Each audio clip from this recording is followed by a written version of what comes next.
বিগত 1 মাস ধরে বেনাপোলে আমদানি কাঁচামাল অনেক কমে গেছে, কারণ পেট্রাপোলের সিডব্লিউসির নতুন ম্যানেজার আসার কারণে উনি টাকাও নিচ্ছে এবং বিভিন্ন হয়রানিমূলক কাজ করতেছে। বিধায় আমদানি কারকরা অন্য পোর্টে মুখ ঘুরায় নিয়ে গেছে। সকল বন্দর সমূহে দ্রুত পচনশীল পণ্যগুলো ফার্স্ট প্রায়োরিটি ভিত্তিতে আমদানি এবং রপ্তানি হয়ে থাকে, কিন্তু বিগত 1 মাস যাবৎ বেনাপোলের ভারতীয় অংশে পেট্রাপোল বন্দরে জেনারেল পণ্য এবং দ্রুত পচনশীল পণ্য একই সিরিয়ালে দেওয়ার কারণে পণ্য আমদানিতে দেরি হচ্ছে, পণ্য পচে যাচ্ছে। এর কারণে আমরা আমদানিকারক এবং ব্যবসায়ীরা প্রচন্ডভাবে ক্ষতিগ্রস্ত হচ্ছি। হাই রেপ্রেশন যে পণ্য তার ফার্স্ট ক্যাটাগরি এবং প্রায়োরিটি দেওয়া আছে। বিগত দিন এটা চালু ছিল, কিন্তু ল্যান্ডপোর্ট সিডব্লিউসির যে প্রধান উনি জয়েন করার পরেই উনি এই সিরিয়াল এবং এই আন্তর্জাতিক যে রুল উনি ভঙ্গ করেছেন।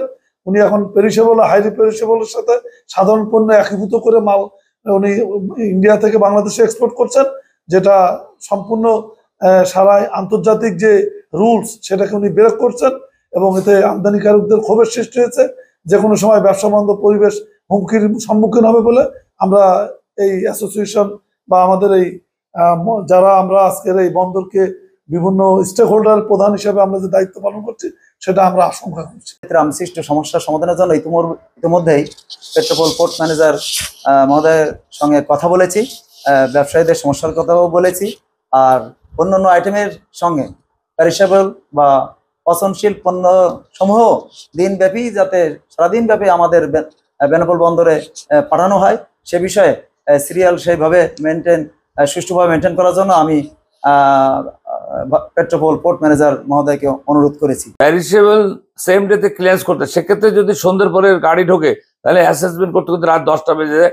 ইনসাফিসিয়েন্ট লাইটে এটা রিস্ক, তার জন্য অথরিটি ডিসকারেজ করে। অতএব যে কোনো মূল্যে 3টে পর্যন্ত পেরিশেবল ঢুকবে, বাকি 3 ঘন্টার মধ্যে অ্যাসেসমেন্ট কমপ্লিট করলে আর এই জটিলতা থাকে না। এই ব্যাপারে অবিলম্বে 2 দেশের সহকারী কমিশনার এবং পোর্ট নিয়ে মিটিং করতে হবে যাতে শুরু হয়। বেশ কিছুদিন হলো বেনাপোলের অপর দিকে পেট্রাপোল বন্দরে গাড়ির সিরিয়ালের নামে এক ধরনের জটিলতার খবর আমরা পেয়েছি, যে কারণে অনেক গাড়ি এখন কম ঢুকছে এবং আমদানিকারকরা তাদের সুবিধার্থে অন্য কোনো পোর্টের দিকে চলে যাচ্ছে। এটি পেট্রাপোলের কোনো একটা ঝামেলা হয়েছে বলে আমরা জানতে পারি।